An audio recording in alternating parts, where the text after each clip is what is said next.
एक महत्त्वाची बातमी आहे। राज्यामध्ये गणेशोत्सवाच्या स्वागताची धामधूम सुरू असतानाच पुण्यामध्ये मात्र विसर्जन मिरवणुकीवरून वादाला तोंड फुटलंय। त्यावर पोलीस आयुक्तालयामध्ये एक बैठक झाली। काय झालं या बैठकीत पाहूयात या रिपोर्टमधून। पुण्यात विसर्जन मिरवणुकीचा वाद,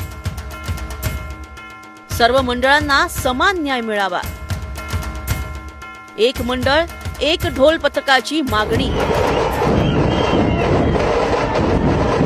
पुण्यातील गणेश विसर्जन मिरवणूक म्हणजे अवघ्या जगाच्या आकर्षणाचा विषय असतो। ढोल ताशांच्या गजरात डीजेच्या तालावरील या मिरवणुकीत सहभागी होण्यासाठी राज्यभरातून लाखो नागरिक हजेरी लावत असतात। मात्र गेल्या काही वर्षात या मिरवणुकीला रेकॉर्ड ब्रेक वेळ लागतोय। 26 ते 27 तास चालणाऱ्या या मिरवणुकांमुळे वादाला तोंड फुटलंय। मानाच्या गणपतींच्या मिरवणुकीनंतर इतर